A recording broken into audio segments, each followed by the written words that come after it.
Yes, yes, yes, yes. Got a good show for you today. Got a damn good show. And Hobbs. All right, I'll get through this. You know, I could have not a great game, and I get home and she gets to the door. What is going on, everybody? We'll let everyone come on in here in a minute. See if anything major has popped up in the news.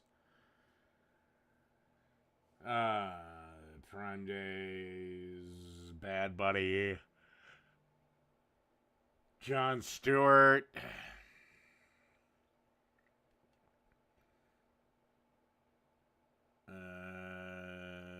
Something about Mark Sanchez.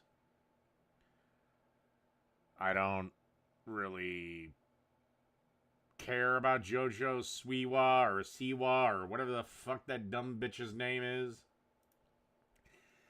Alright, long enough, let's get into this. Carolina Twinkies might be better than Texas Twinkies. I don't know the fucking difference between the two of them. I thought Twinkies were a goddamn pastry treat that would survive the apocalypse. Everybody, welcome back to Chud's Barbecue. My name is Bradley Robinson, and today I'm going to show you how I made this. Beautiful, delicious, smoky, porky, creamy. Isn't that just a fucking jalapeno popper? Bacon-wrapped, amazing Carolina Twinkies. That's right, folks, we're taking some whole hog style pulled pork with crispy skin, stuffing it inside of a jalapeno, wrapping it in bacon, and throwing it... That's a jalapeno popper! ...on the old Chud box. Coming up!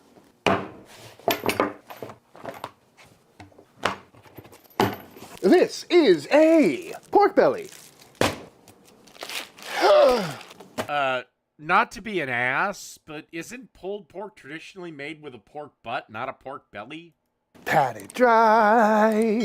And what I got here and here's the thing, I'm just asking questions. I actually like this guy. Is a pork belly, the entire pork belly. It is in fact skin on, which is exactly what we're looking for. Picked this up at my local restaurant Depot that just opened up here in South Austin. Very convenient. And today we're going to be making my version of a Carolina Twinkie. And this is something I've been thinking about for a long time, because if you're the number is what I say it is. Familiar with a Texas Twinkie, it's brisket and cream cheese stuffed inside a jalapeno, wrapped in bacon and smoked off. So I've often thought about... In fact, I probably doubled the number so many times. It's probably actually closer to cooking videos with Dave 123.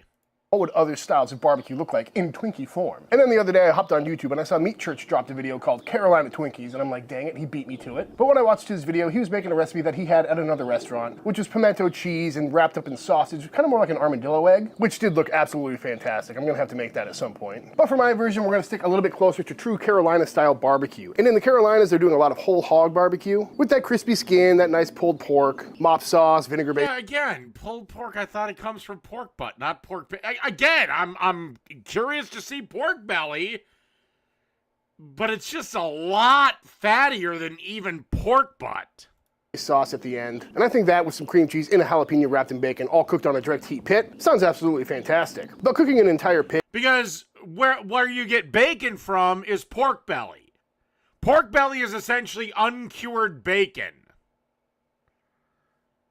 Doing some whole hog barbecue just to make some little Carolina Twinkies seems a little bit overkill, which is why I got a pork belly, which is my favorite part of the whole hog. Nice and juicy, you get that pork sketty, kind of stringy, tender meat, nice and fatty, and of course you get that crispy skin. So taking a look at this pork belly, it is... I mean, because basically if you cut this down like this, trim it up a bit, and then you slice it, you get bacon.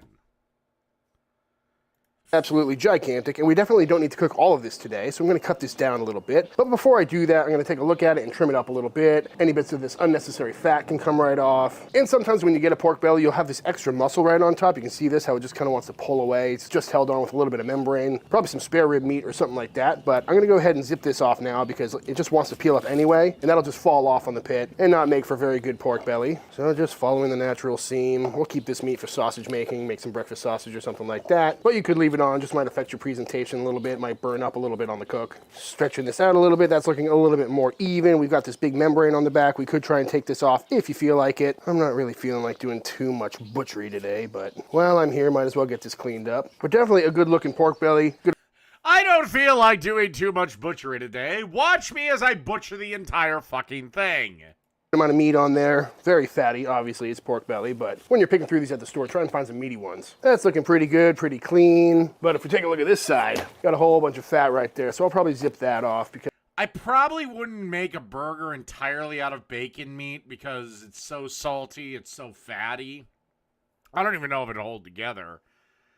But if I were to do like a sandwich, I might go with pork belly versus just bacon. we don't need all that fat on here. And we can render that down for lard or throw it in sausage or something like that. Bunch of fat, a little bit of skin. I'll go ahead and clean that up later. But this is starting to take some good shape. Same thing on this side, big band of fat. Might make some cracklings out of that. That looks pretty good. But now that we've got a nice squared up, cleaned up pork belly, I'm gonna go ahead and cut this down probably into thirds. A little bit more manageable sized pieces. Skin is tough to get through.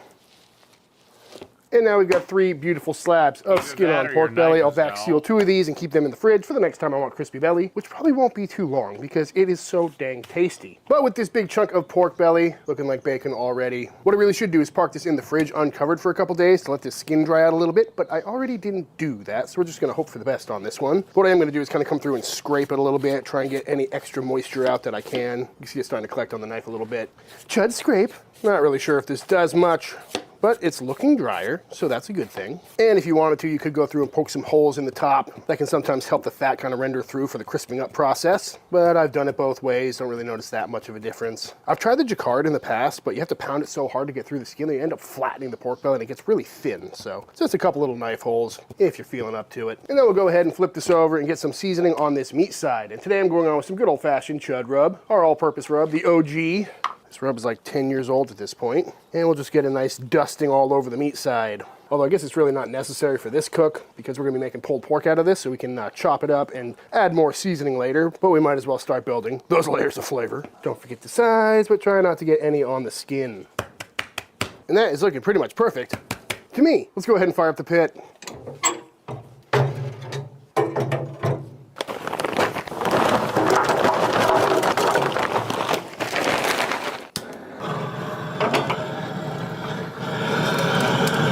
I gotta buy a blowtorch.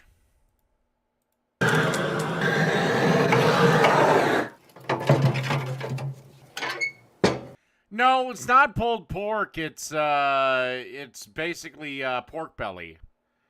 Which again, I always thought pulled pork came from pork butt, but whatever. Even though pork butt isn't the butt. The butt of the pig is where we get ham from. And on the pit we go. Got the old chud box here fired up. We're sitting right at 300 degrees, which is usually where I like to cook on this thing. I did come through and wipe the skin down a little bit, make sure there's not too much seasoning or anything on there. And now we're gonna go through and salt the skin heavily with some table salt. And if you've never seen me do this before, this is not for seasoning. So basically you're gonna cure it. This is just to protect the skin from smoke, and all the salt's gonna help dry it out so it gets nice and crispy at the end of this cook. But it's an aggressive amount of salt. We really wanna cake it on there, make sure nothing is exposed. But most of this will come off, so don't freak out about how much salt I'm putting on this thing. And especially because we didn't air dry it, this salt is really gonna help us out. And you can use kosher salt. I've done that plenty of times, it works well, but I like the table salt. It's got a smaller granule size, so you get better coverage. A beautiful snowfall of salt. Beautiful, that is looking good. So now we're gonna cover this up. And by that I mean close the lid and let this cook away. And it should be a pretty quick cook because that Yeah, I seen that a couple of weeks ago. Robert Redford passed away. belly is really not all that thick. Man, 2025 is a brutal fucking year. This video is brought to you by Just losing legends left and right. Tecovas. In every pair of Tecovas boots, you can expect premium quality and a timeless Western style. They're super comfortable from day one because Tecovas is known for their broken-in leathers, so you don't have to worry about breaking in a stiff pair of boots. And I've had these boots for a couple of months now, and I gotta say, I absolutely love them. They're the first boot I've ever had that are actually... Dude, you're a man and you're wearing something that has a heel. really comfortable to wear, and they look so good at the same time. And as someone that's been working in the barbecue world for the last 10 years or so, I've developed a bit of a style that can only be described as slouchy, because when you're working with hot fires and hot weather and a lot of grease and dirt and grime all the time, you kind of gravitate towards darker clothes, really lightweight shorts, and dirty sneakers. Which is all good if you're running a pit or working in a smokehouse or something like that, but when it comes to being in public, I'm often underdressed and have been embarrassed plenty of times. Which is why I'm really happy to have a nice pair of boots. And they work for so many different occasions, you know, they're great for a date night, rugged enough for a barbecue festival, perfect for a hunt, but no matter where you take them, they're stylish. I'm sorry, they look like chick shoes. Men should not be wearing heels. They're comfortable, and they're very durable. And lately I've been making a decent effort to try and upgrade my outer appearance, because around my friend group, I'm known as the guy that always has a bunch of weld holes in his dirty t-shirts, but I'm an adult now, so it's time to start dressing like one. And that starts from the ground up with a nice pair of boots. Also, if you live in an area that has a Tecovas retail store, I highly recommend stopping in. Very nice place, they got a whole bunch of great options. The staff is incredibly friendly. They handed me a beer as soon as I walked in to pick these up, and they do complimentary branding and leather stamping, so you can get your logo on these. So if you're ready to pick up some Tecovas for yourself, click my link in the description box of this no, there's no way I'm wearing boots. There's no way I'm wearing cowboy boots. Video, or scan the QR code on screen now to get your new favorite pair of boots today, and use code CHUDS10. I'm 5'6", 5'7", 5 something. I've accepted it. And at checkout to save 10% off your first order. Again, link in description, or scan the QR code on screen now using code CHUDS10 to save 10% off your purchase. Thank you, Tecovas. Next up, let's go ahead and knock out a quick mop sauce. Start by going into a pot with 1 stick of butter. And once our butter is melted and nice and boobly, in we go with 1/2 of 1 large white onion, or just a whole small white onion, if you can find one. And get that cooking down. And once our onions are cooked down, forgot to call my mechanic today. looking nice and soft, starting to take on a little bit of color, we're gonna go in with 1 whole lemon. Let that start frying away in the butter, along with about a tablespoon of some paprika, some garlic powder, red chili flakes, and some freshly cracked black pepper. And let all that fry up in the butter for a minute. Smelling good already. And now in we go with about a cup of some apple. Yeah, my ancestors were probably the Tyrion Lannisters, you know, the short ones that did all the planning. Cider vinegar. And some white vinegar as well. Stayed behind with the women folk. Had 8 ways. Couple shots of some Worcestershire sauce. Some hot sauce. I'm going with Texas Pete. And a nice squeeze, and a nice little squeeze of some yellow mustard. And bring that back up to a simmer. And after boiling away for about 5-6 minutes, just to make sure everything is softened up and all those flavors are combined nicely. All right, let's do a quick little poll. Do you want me to respond to actual Jake's response to my sweet and sour kielbasa? Or 3 most overrated street foods?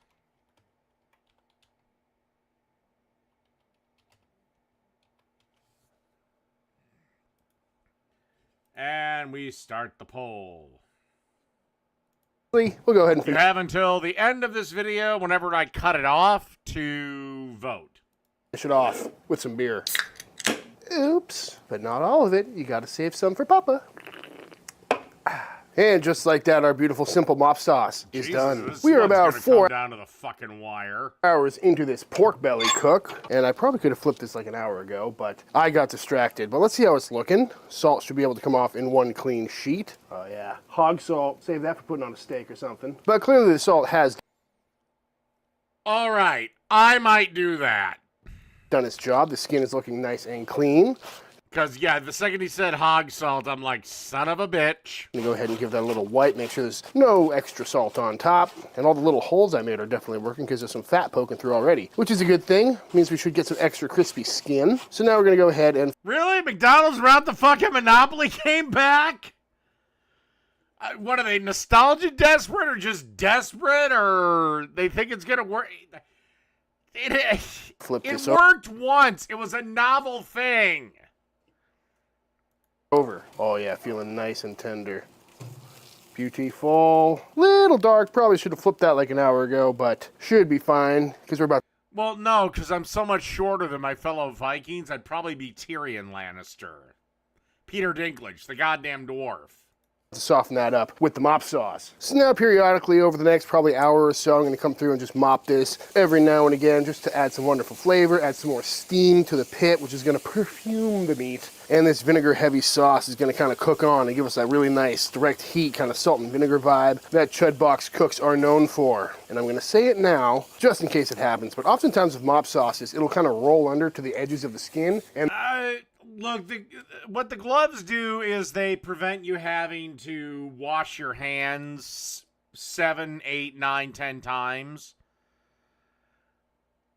I always just end up washing my hands. But once a piece of meat has gotten to this point, it is on a pit and is up to temp, you're not gonna there's no fucking cross-contamination. The sugars from the onion and the lemon and stuff.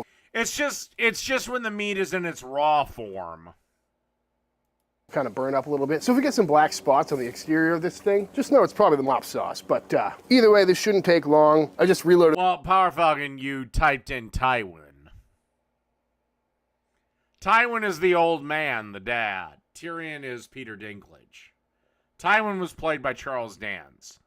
The coals, it's right under the skin, and we're just gonna cook it until the skin is nice and crispy while mopping periodically. So I'll check back in on this in probably an hour. And just like that, after an hour, hour and a half or so, let's flip this over and see how the skin is looking. But first, we'll give it one more mop for good measure.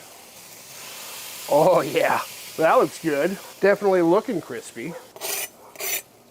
Sounding crispy. So I'm gonna pull this off. And this is kind of what I was talking about with that mop sauce kind of burning around the outside, giving us a little bit of black on there, but not gonna hurt it. Oh my goodness, that feels so tender. But now we're gonna pull this off and let this cool down and rest a little bit. Smells absolutely incredible, and I know that meat is tender because I just cooked this pork belly for like 5 or 6 hours, which again, I probably could have done in 3 or 4, but I got busy doing other stuff. And it really shouldn't matter, but if I was gonna be making sliced pork belly or cubes or something, I probably wouldn't take it this far, but we're making chopped or pulled pork out of this, so I wanna make sure it's nice. Well, you can't really make pulled pork out of it. You're making chopped. I'll just be nice and say chopped. Rendered nice and tender, and that skin is nice and crispy. But while we wait for that pork to cool down, let's go ahead and get these jalapenos prepped up. So first thing I'm going to do is just take a knife and put a nice little slit running all the way down one side of these things. Obviously not going all the way through, because that would be cutting it in half. But it's just a little slice like that. I'm going to make a bunch of these because we got a lot of pork belly. So here these kind of naturally want to sit and go right down. So you're making jalapeno poppers. You're not... I don't know what this is. These aren't fucking Twinkies! Top. And essentially what we're going to do is pop these on the pit, which will soften these up as they cook down a little bit. And then we should be able to open them up and get all the seeds out. And we're leaving the tops on for a nice presentation. But I suppose if you wanted to, you could zip the top off and just kind of pipe the stuff in there. Really up to you. Some good looking jalapenos. And now, onto the Chud Box we go. Should not take long on here, maybe half an hour or so, but really. All right, I'm going to zip ahead. Minutes or so on the old Chud Box. These are looking good, nice and softened up. Got a little bit of blistering, and I'm okay with that. So now we're going to grab one of these, and as you can see, it wants to open up, which will make getting all these seeds and veins and membranes out a lot easier. So I'm just going to go ahead and grab a little offset spatula here and go ahead and scrape everything out so we have a nice cavity to fill. And you don't need to be super thorough. If you want to have a little extra heat in here. Once again, you're just making a fucking jalapeno popper. You're not making anything that would be considered a Twinkie. You're not making a fucking Twinkie, dog. You could leave some of these veins and membranes in there, but I leave that decision up to you. I suppose you could also toss some of these seeds back in the cream cheese, but there we go. Is it true that frozen veggies are healthier than fresh? I don't think the nutritional value takes a hit. But taste, in the winter, at least if you live in a colder climate, like aka Minnesota, frozen veggies can actually taste better than fresh veggies because they're frozen at the moment of harvest, whatever you want to call them. Nutritionally, though, I don't think there's a fucking difference. Did we fill? If there is, then it's okay, fine, whatever. So now we repeat. Beautiful. And now at long last, we can go ahead and crack into this beautiful crispy skinned pork belly. Not quite sure what happened right there. I don't know. Maybe the dog got it. But to start out. Oh, that dog didn't get it. You got it. Now we'll go ahead and pull this skin off. Beautiful, nice and crispy. Revealing some lovely, tender, succulent meat underneath. Truly, one of the best tasting things in barbecue right there. It is so good. Smoky and perfectly seasoned. Get all the meat off the skin side. Set that aside for now. And now we can go ahead and pull apart this beautiful, tender pork sketty. I mean, just look at that. Succulent and juicy. Well, son of a bitch, it's a little bit different than bacon. A fantastic bite of food right there. And if you've never made yourself a big pile of pork belly pulled pork before, I highly recommend it. Oh, all that fat. Well, great. Now I'm going to have to do it. So fuck you for giving me the idea.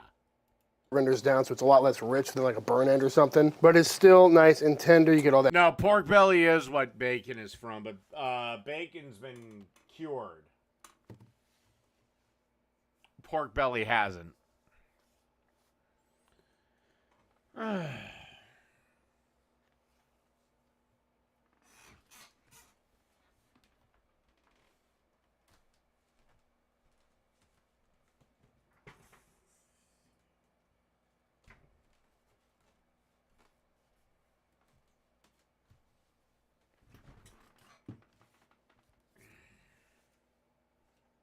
That nice bark from the underside, we can mix that in. Ooh. This stuff makes for the best sandwiches. I'll tell you what. But as much as I love pulled pork, Like I said, now I gotta do it. Thank you, you fucking asshole. and pulled belly, especially, we're going Carolina Because I bet you this would be great on a pizza. style. So I'm gonna go Sam Jones style on this. Oh, look at that. I want to make a pulled pork. Leslie, no. Bacon comes from pork belly. Canadian bacon, ironically, is way closer to the pork loin than American bacon. If you're talking Canadian bacon, yeah, you're damn near right. Pork sandwich so bad. That was some coleslaw on top, but all the crunchy bits from the underside or anything. Okay, you're calling it streaky bacon, so okay, that's That's a little too tough, has now been broken up into tiny pieces, and it's just looking absolutely perfect. Scoop that over to the side, because now we need to go ahead and crunch up our lovely skin. Oops. Good God. Dude, you're gonna die of a fucking heart attack. It never gets old, folks.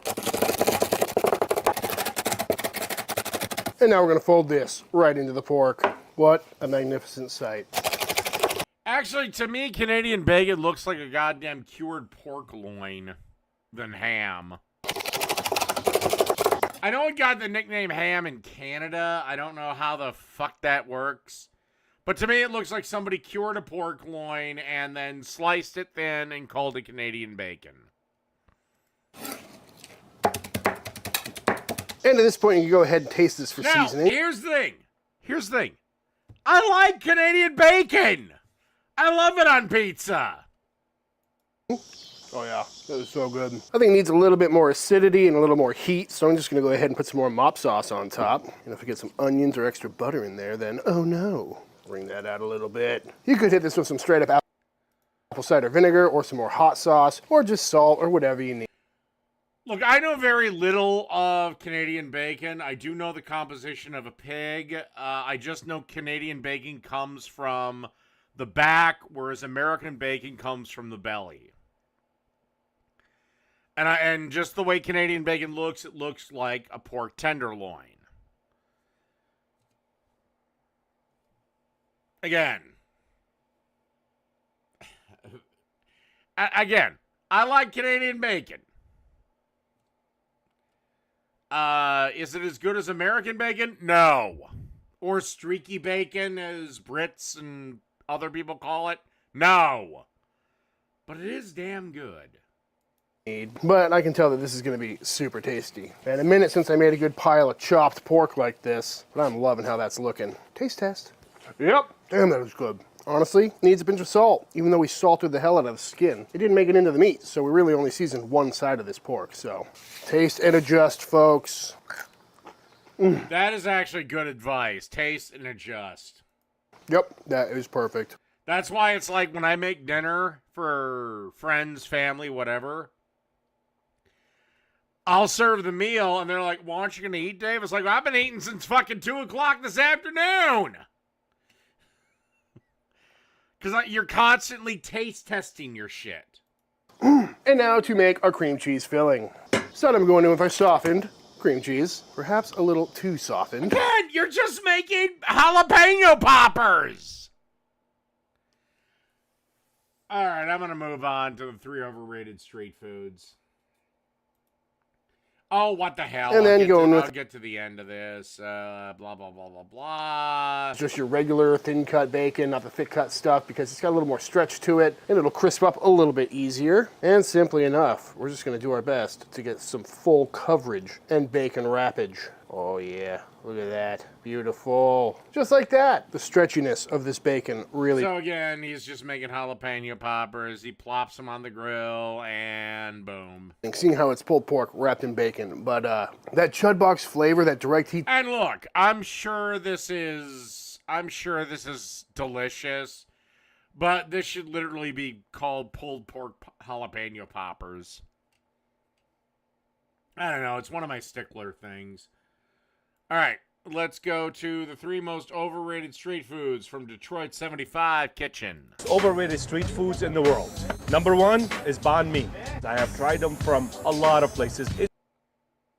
Okay, I've never tried banh mi, so I'll take your word for it. It's just okay. But if you have a good spot, let me know. Change my mind, please. Number 2, gyro. Hey, I like gyros.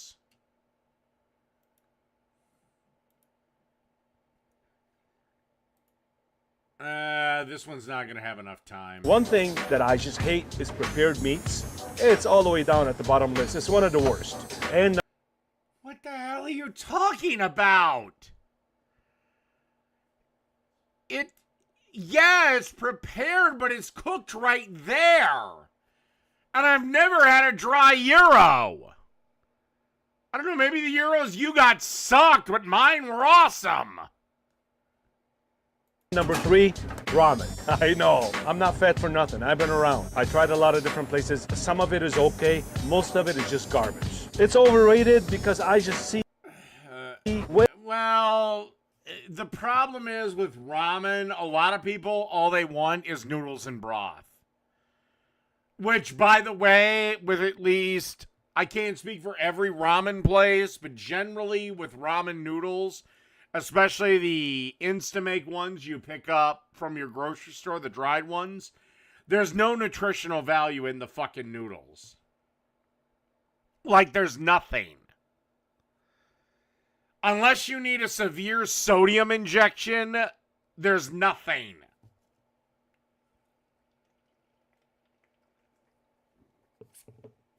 If you want ramen to be healthy or a meal... with vitamins and minerals, you have to add shit. Because just noodles and broth, which, again, is delicious, is just, yeah, there's nothing there. You'll get scurvy if you live off of ramen.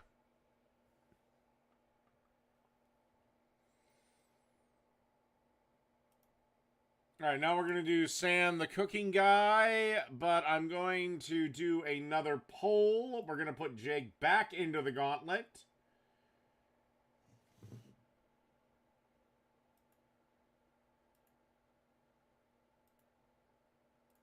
And we'll go with actual Jake versus...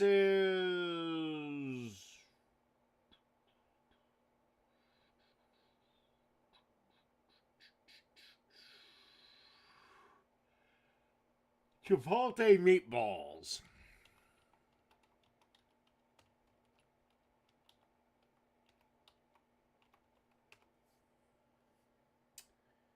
And you have to the end of this video to decide. So get your votes in. Get your votes in. An easy, delicious recipe is always welcome. But what if it also feeds you the next day in a different form?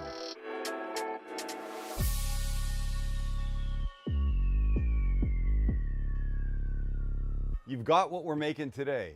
2 beef recipes. By themselves, fantastic. By themselves, fantastic. But then we're going to show you how to repurpose them Hello, to send to school the Josh, kids the the next American day. Fox. Or for you as an adult, if you take food to school or work. Yes, people take food to work. It's all great. You know what we're starting with? We're starting with cheeseburger rice. Oh my God, why haven't we done this before? And our cheeseburger rice begins, a little shot of oil, and the beef for the cheeseburger. Break it up just a bit, little salt and pepper. Let it get a little bit of a crust on it before we start to mix it around. And smells great now. There you go. They call that a hard sear. Jesus. Chipotle meatballs ran away with this son of a bitch. That looks perfect to me. We're breaking, and now we're adding some onion and mixing. I don't really want this liquid, so excuse me for a second while I get rid of it. And we're back on the heat. Still a little moisture in there, and that's cool. Perfect time to add some garlic. Oop.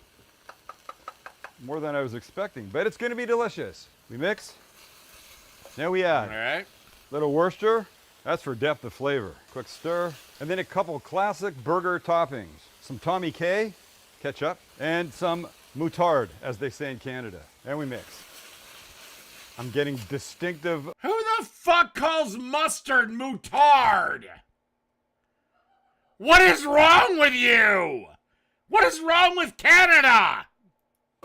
Burger vibes right now. But wait, because you remember what this was? Remember, it's cheeseburger. I mean, Jesus Christ, Iowa has weird mannerisms. Like calling Nespera Neosporin. But I've never heard anything like that. It's fucking mustard. How you got moutarde, I don't fucking know. It's gonna be delicious. We mix. Shredded cheese. And we mix. Let the cheese melt in. Okay. It's not gonna get much better than this. So let's not try for it. Let's take it off, get it in a bowl. And we serve. Look at this craziness. Look at this. Look at the stringy cheese bowl. And okay, one more. And now, what I think is an important move is some crisp. Okay, so basically, cheeseburger rice, basically. Iceberg lettuce on the side. So you can have some bites with or without. I'm telling you, either way, you're gonna be a huge hit when you bring this to the table. And we taste. This is ridiculous. I'm eating cheeseburger rice. Oh my God, the dills. Again, so you're just making cheeseburger rice. By the way, make them dills. If you've only got sweet pickles in your fridge, go to the store. The bite from the dill is everything. This is fantastic, but I got a great idea for how we serve it to the liver. I was born in Iowa. I think I know how things go there. I still have family in Iowa, jackass. And you're gonna want to be a little when you see these. You do this to them. You take manicotti shells, you boil them till they're al dente, then you stuff them with all the delicious cheeseburger nonsense, and then you bake them, and you get this. This.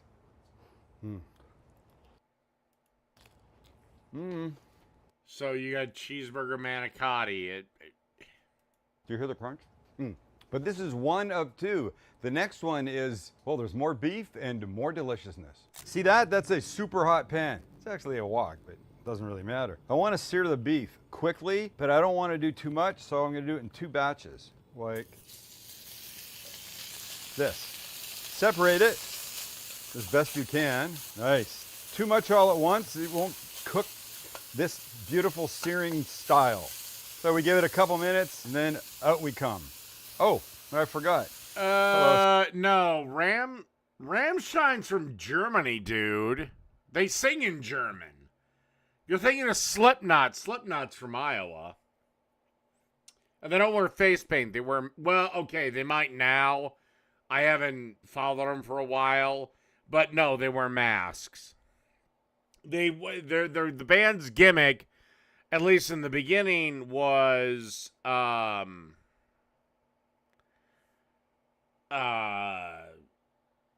they all wore identical jumpsuits, and then they all wore different masks. Salt and pepper. One of the great things I forget about a pan or wok are the deep sides because it keeps the splatter in, and that's important. And when this is colored all the way, we take it out, get the pan back on the heat, let it get super hot, and do the rest, like now. All right, this comes out, pan goes back, we add some onion, like that. Little oil, give this 3-4 minutes to get soft. It's garlic time, like that. Oh, and some Italian seasoning. Might as well do that now too. We mix. Holy God, just this. Oh, God, there's a couple, but I can't remember their names. Part here is enough to make you go mental. It's time for some tomato paste. Come on, you. Mix in. Improve your flavor. Honestly, I've been so far out of the metal game for so long, I wouldn't fucking know, gun to my head. Get deeper. That's what we want. Now, can of diced. Slipknot, it might be pop now again. I've been out of the music scene for so fucking long. But they weren't when they first came out. Tomatoes. Beautiful. And I have a little beef broth. Oops. To go with it. All right, we want this to bubble away for a couple minutes. And you see how the liquid has cleared the stuff off the bottom? Nice. And all that's flavor down there that we want in this. Now it's time for some pasta. Little elbow. Hello, little elbow. And we're gonna hang on to the pasta water in case we want to loosen this up at the end. Well, I got Italian grandmother vibes coming on really strong right now. All right, remember the beef? Back it comes. A little more broth. And now just let everything simmer away until the beef is tender. Just give me a giant fork. Just give me a shovel. I want in on this so badly. But we're not quite done. And Conrad, I'd just love to know, what the fuck do you think is hard rock?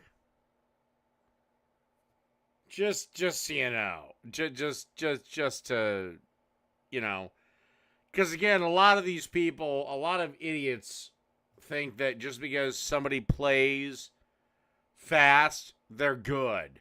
Just because they go, they're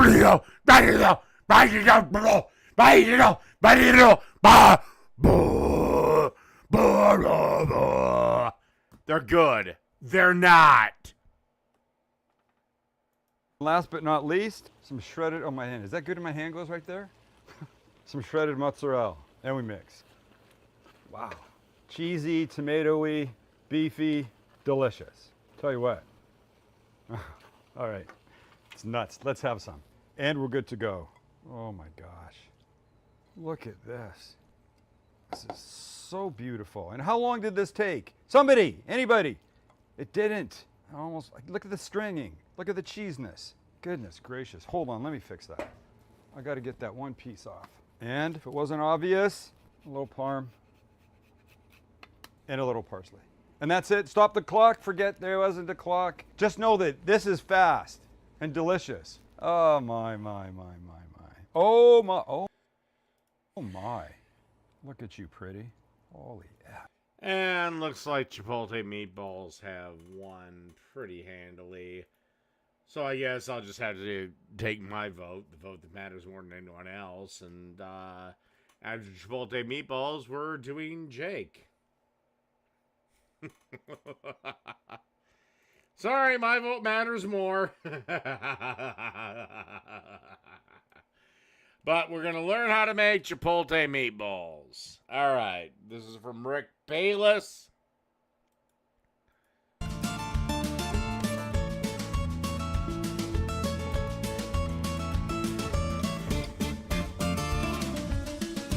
Hello, everyone. And all right. That plate looks absolutely delicious. I might burn my fucking colon or burn my asshole out of my taint.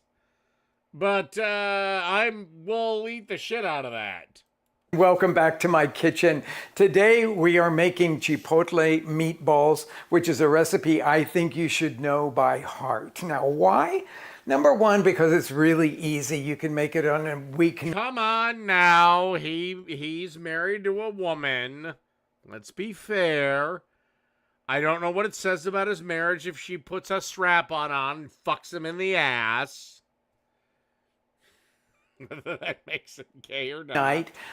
Second thing is all of the ingredients are readily available in grocery stores. But number three, it's just because it's so delicious and everybody likes it. Okay, so let's talk meatballs first. I have the ground meat here.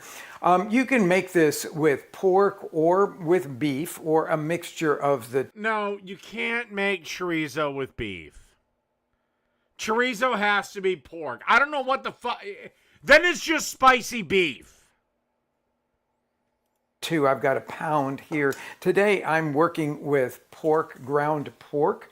And then I'm going to add the ingredients that flavor it. It's a very simple mixture here. It's a little bit like, for those of you that like making meatloaf, it's a little bit like making a meatloaf mixture. So I've got a couple of cloves of garlic here, and I'm just going to cut those up. I always do that chopping first by slicing through them all and then going back and forth, rocking and chopping through it. We want to get this fairly fine because we want it evenly distributed. All right, I have to take a quick restroom break. I will be right back.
Through the meat mixture here. So I've got it quite fine chop on it. That'll go in there. And then we need 1 egg. This will help bind the meatballs. So those go in there. Then for flavorings, I have some mint. Now that may surprise you, but it's very common in Mexico that mint is the flavoring in meatballs like this. And you could add as much or as little as you want. And if you don't have mint, you could either leave it out or you could put some parsley in. That would work good. Or if you happen to have cilantro around, I would like that as well. So I'm slicing crosswise on this mint here, doing what... Honestly, you shouldn't have to keep your eggs in the fridge because as long as you plan to use them quickly. The problem is, us in America, we sell eggs like 30, 60, 90 at a time. In Europe, a 6-pack of eggs is way more common, which you would get through in a day. The chefs would call a chiffonade, but then I'm... At least that's what I have gotten from my own independent research. If that's completely fucked up, then let me know. Rocking and chopping back and forth across it to make the mint into smaller, tiny pieces again. Now, I will let, especially if I'm baking, I will let eggs rise to room temperature. So I'll just keep them on the counter for like 45 minutes. even distribution of flavor through this. Now, the next thing. And again, in my country, when you go to Costco, I mean, people buy eggs 30, 60, 90, 120. The minimum you can get in America is 12. So, now I take that back. I tell a lie. There are a few grocery stores that sell half dozen eggs. But I remember I was watching Gordon Ramsay's video on scrambled eggs, and he popped up with this 6 egg carton thing. I'm like, fuck is that? So they just buy eggs in a much smaller quantity, so they use them much quicker. Me, I don't know which is best, and I don't care. Thing that we're going to put in here is. I make fucking fantastic scrambled eggs, and I do them from directly out of the fridge. The tenderizer. The only thing I will let eggs get to room temperature for is if I'm baking, but that's just because, well, baking is ruled by a goddess, and this goddess is a cunt. Shall we call it? And I'm using rice. In the Mexican kitchen, there's always leftover rice, so they would take some of the rice out. I like. Yeah, but the eggs are also pasteurized, so they should be fine. To kind of chop it up a little bit, so I'm going to just dump it out here. Yeah, I know. I've seen them, but I've only seen them in a few places. They're not the norm. Like, you won't find them at Walmart. You won't find them at Target. You might find them at grocery stores, and you'll find them at like Trader Joe's and places like that. On the countertop, the reason, you don't have to do this, but I like the distribution of it if I just put my knife through it a few times and cut the grains. And I do not know Europe's pasteurization rules.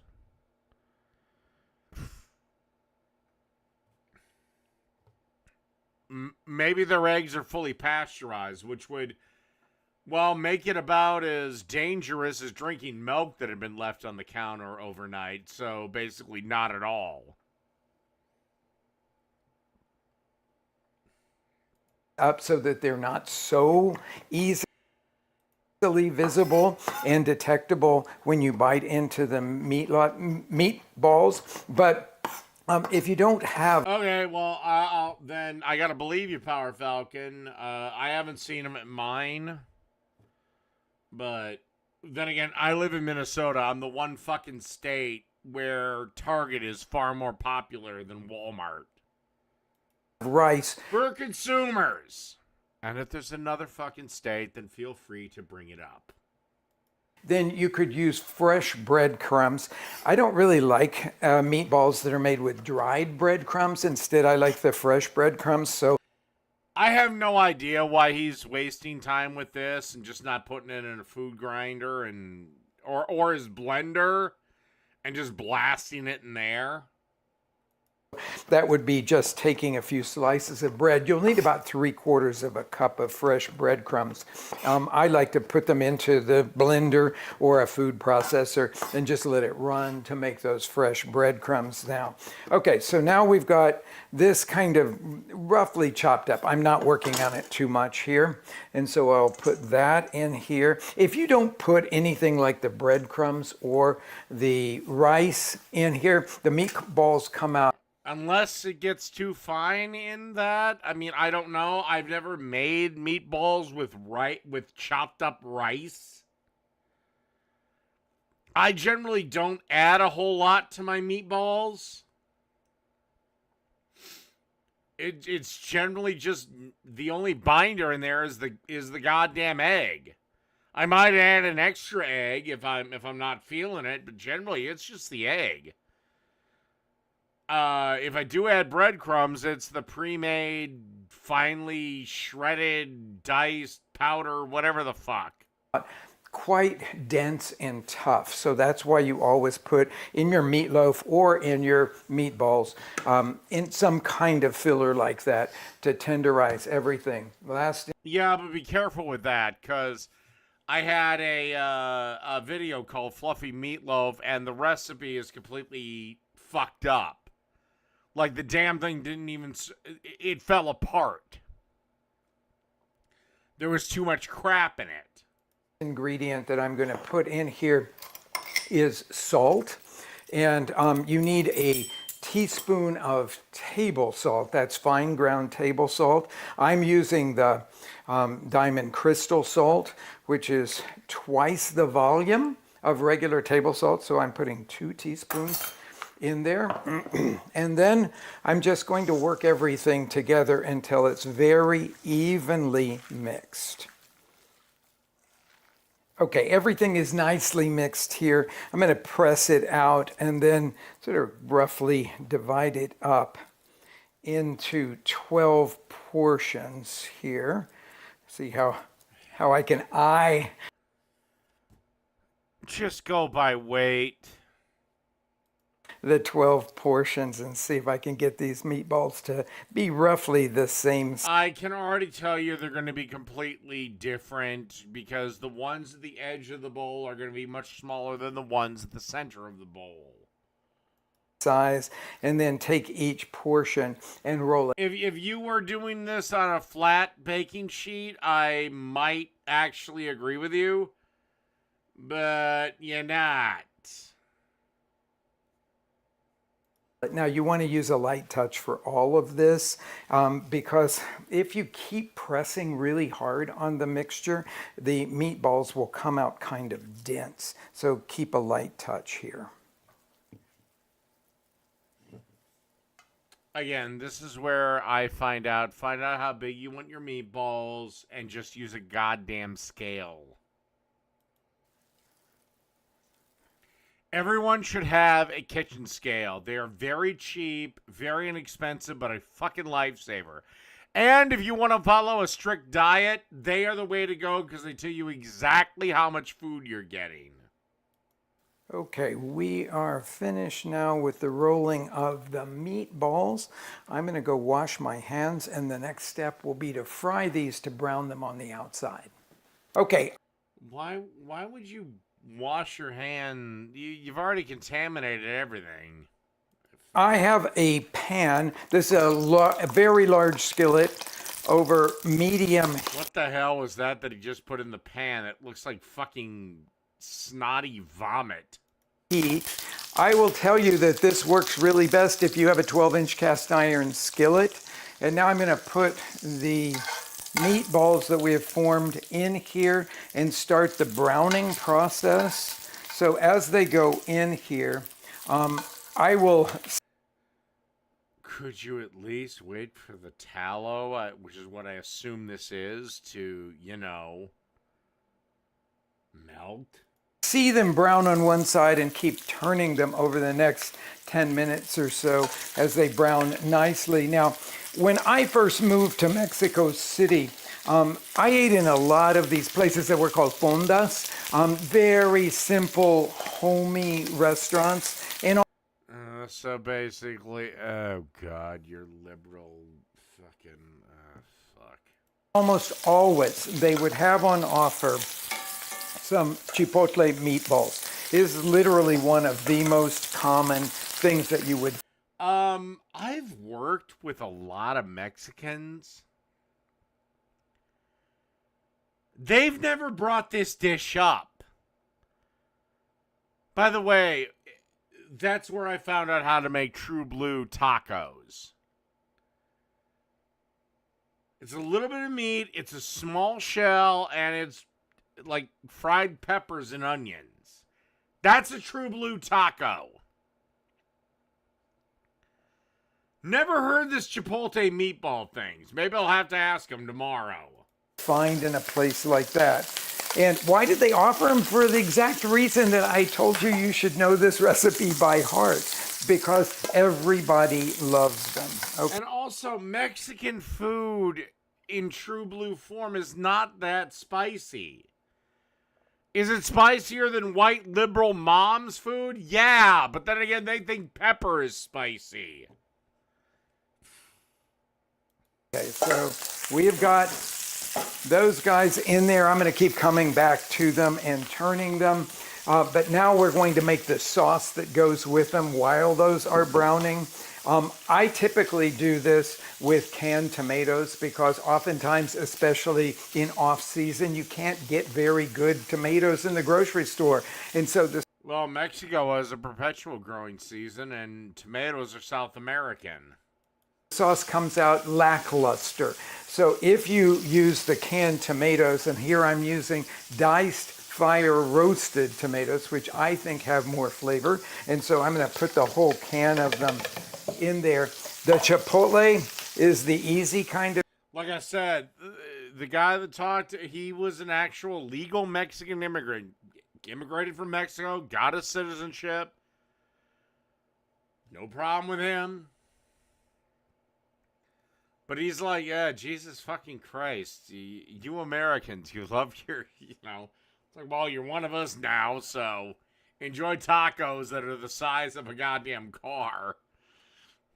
Chipotle, the one that you can find in practically every grocery store these days. So the chipotle is a smoke-dried jalapeno that has been packed in a vinegary tomato sauce. That's what the canned chipotles are. And depending on how much heat you want in this, I've got a couple of pieces that I'm putting in there. You could put more if you like it to be really spicy. We want to put at least a tablespoon of this canning liquid, which again, as I said, is made from tomatoes with some vinegar and spices and garlic and onions in there.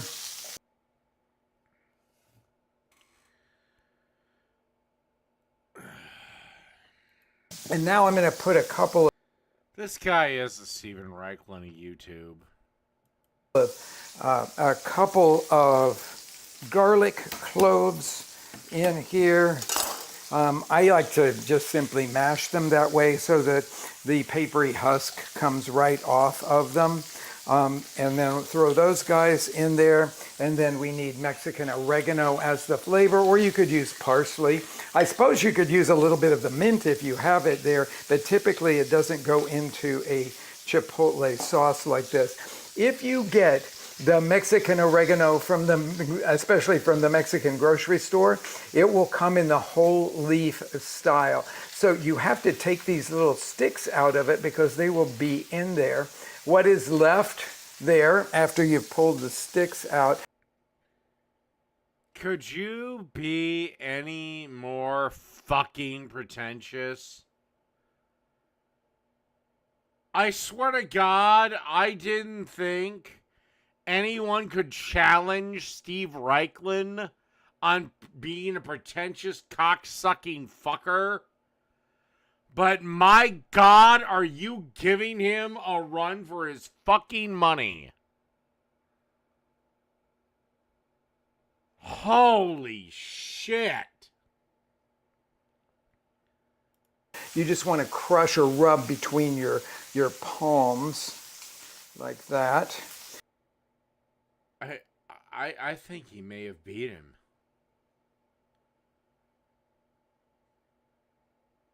Maybe it's because Steve Reichland gives such shit advice.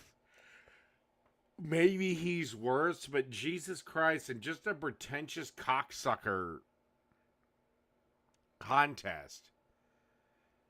I think this guy would reign supreme. Oh, yes. Buy Mexican oregano, first off. About, 70% of the country can't. But then buy the oregano that has the stem still in it. And you just pick these out, you see. You just pick these out. Motherfucker, I live in Minnesota. My Mexican oregano comes destemmed. And just let it fall down in. That releases all the oils, and that's the best version of Mexican oregano.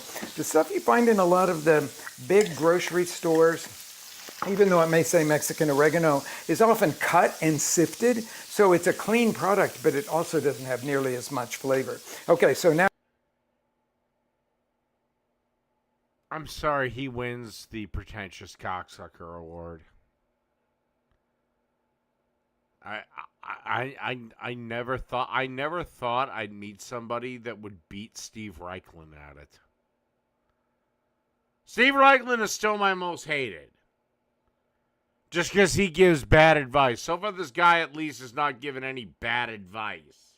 Or bad techniques. Or bad anything.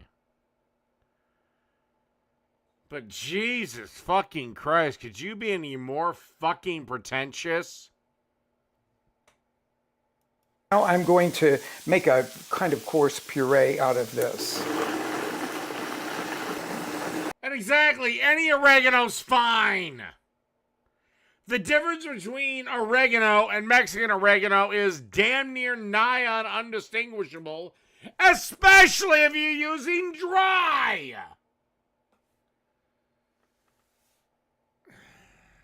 All right, let's just get to the fucking meatballs. Need to bring that up to a nice simmer here. Now, I'm using some stock here, but I will also tell you, you could just use water for this because it's infused with all of this wonderful flavor from the pork that we made the meat. No, you want to have stock because it has salt that intensifies flavor. If you use water, it dilutes flavor. You want to have either water, you want to have stock or wine. I don't give a damn which, but stock or wine. Bowls out of. If you have a little bit of wine around, a third of a cup of wine or some beer, all of those things will work really nicely. Now, a quick taste first to see if there is, how much salt there is in this, because you couldn't just put your spoon down in the pan. You had to get your portion from another's.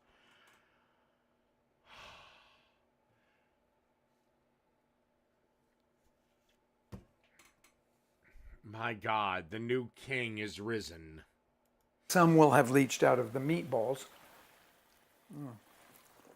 But it still needs a little bit more to bring the flavors into perfect balance. Oh, very nice.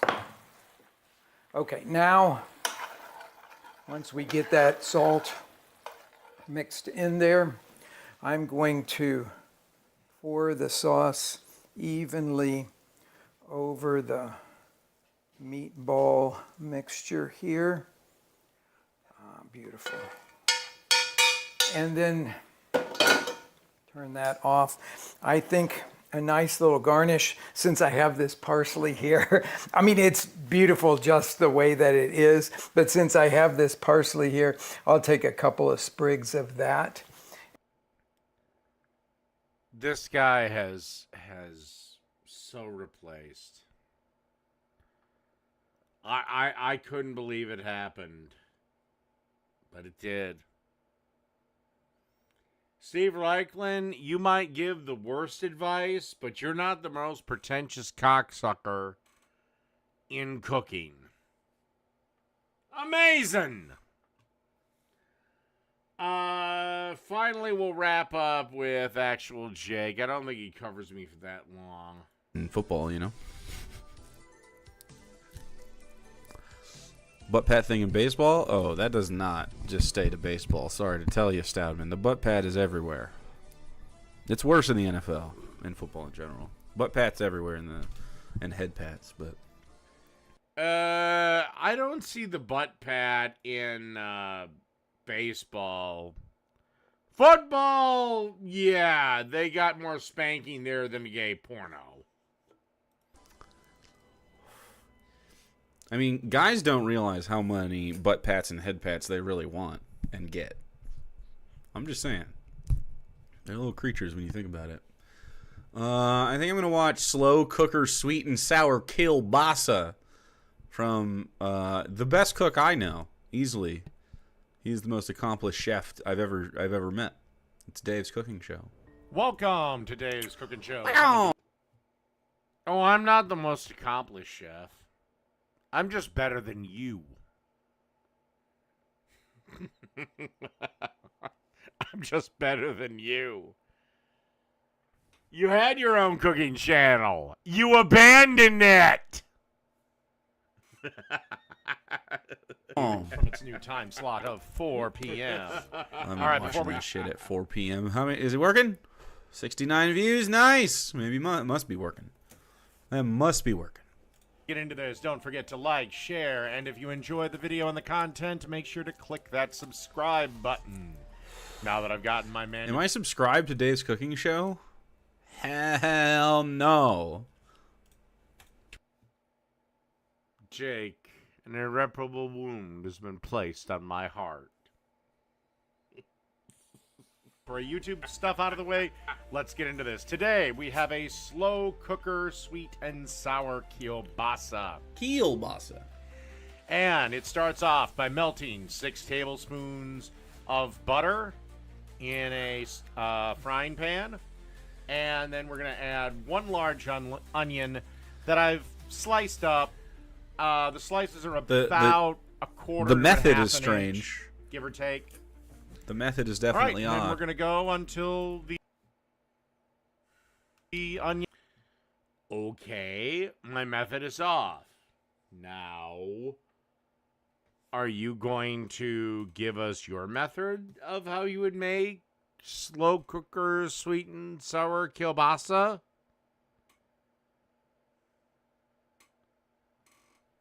Because right now would be the good time to counter. And starts to soften and gets a little translucent.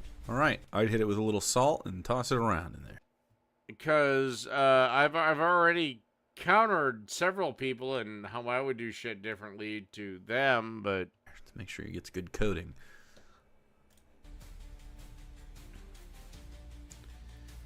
okay, as you can see, the onions are starting to soften up and get a little translucent. Now it's time to add all the other stuff. Whoa! That is quick. Okay. A whole bottle of ketchup or some shit? It was 14 ounces of ketchup, which is less than 2 cups, dipshit. The fuck? Chili sauce? This is Walmart chili sauce? Jake, you idiot! Sorry. Start off, we're going to add 14 ounces of ketchup. Nope. It was Actually, I don't think I ever said Jake. This is Walmart chili sauce. You fucking idiot. Although you are a fucking idiot. I actually put you more in the evil camp these days because you couldn't even show humanity to Charlie Kirk. ketchup. Walmart ketchup sauce! You can find the standard 14-ounce ketchup bottle pretty much any store. Dude, did you need where to find ketchup advice? Not a counter argument. I'm giving a cooking tutorial, and when I say 14 ounces of ketchup, yeah, that's a standard bottle that's available at most stores.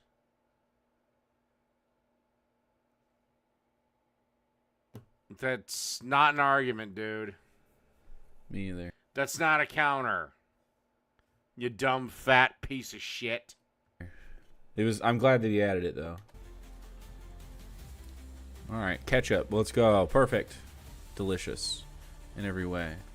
Then we're going to want to add approximately 2 teaspoons of hot sauce.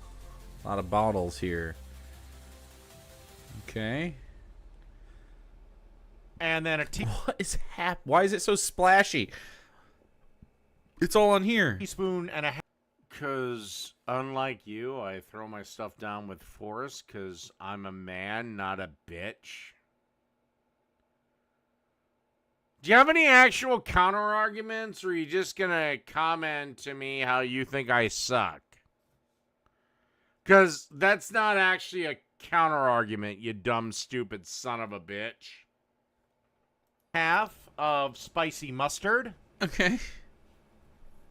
Don't worry, Is this on like low, by the way? spicy mustard ain't that spicy. I agree.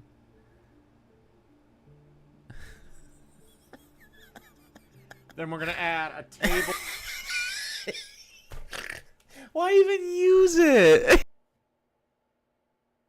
Oh my god. I spilt. I'm a piece of shit. Then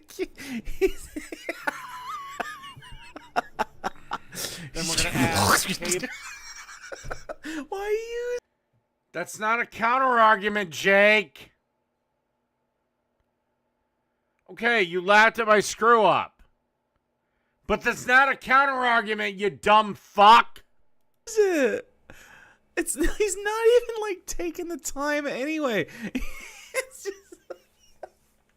just if you must put it in something, just use a spoon, I guess. I don't even know why he's doing this. Just put it in. Not an argument, Jake. Worcestershire sauce. Okay. I was expecting a little soy sauce because it says sweet and sour, but really we've just done condiment onions. Delicious. Butchered that. I apologize. Worcestershire. Make some condiment onions. Delicious. Ooh, a little vin. And then 3 tablespoons of apple cider vinegar. Great. Great. Is the heat just off on this? And then finally 1 cup of brown sugar. Grab a spoon and mix this around till everything has come together. And then you want to simmer this over a medium to medium-low heat for 30 minutes. Stirring frequently to semi-frequently. Okay. Like, it's not something you got to keep an eye on all the time, but, you know, keep an eye on it. It's not something you gotta keep It's an not eye like on a all the fucking time. risotto, so. It's not like a risotto. Anyway, I would love to watch him make a risotto. Dave, Dude, I can make a risotto that'll blow your balls off. can you make a mushroom risotto for me? Can you? Tell you what, Jake, I'll make my. Tell you what, I'll make. I hate mushrooms. I'll make chicken risotto. You make mushroom risotto first, because I don't think you can fucking do it. That'd be delicious. Put that on your next Chef with the Stars. Actual Jake came into my diner and he said, "Make me some mushroom risotto." And I said, "Okay." But why he had his shirt off and was... Wait, no. But why he was fully clothed and I was completely naked and he was telling me to crawl around on the ground, I'll never know. That's probably Dave's cooking show. Jake, that's an odd fantasy you have, boy. see everyone in a half an hour. All right. Now Great. we're going to add some Jake makes it first, then I'll make mine. kielbasa sausage that I sliced up into fairly large chunks. Huh? Our sauce is nearly done. I've set the slow cooker to low. It's playing like 28 Days Later music. So I did this with about... So, you make fun of me for playing 28 Days Later music. You then get irritated that I'm playing these grand sweeping orchestral tracks. Jake, what would you prefer I play? Because I'm not going to play nothing, and... Yeah, I'm sorry, but your videos suck. 5 minutes or so to go, maybe less. Sauce You know what I still mean? needed a few more minutes. Great footage, dude. So yeah. It It was about 5 minutes before from when I put the sausage in the slow cooker to when I poured the sauce over it. So about 5 minutes before the sauce is going to come in. Again, get your slow cooker ready, Again. low heat, and place the sausage in there. Uh-huh. And then you just want to grab a spoon, stir everything around. Make sure everything is covered with the sauce. And then you're going to cook this on low heat for 4 to 6 hours. Yummy. Actually, it was delicious. Stirring about maybe once every hour. This is a perfect... Unlike your mother's cunt, this was something people actually wanted. Set it, Perfect. forget it, meal. So 4 to 6 hours. I actually went the full 6. See it the finished product. All right. Yes, sauce got everywhere. Sorry, I don't actually plate with aesthetics in mind.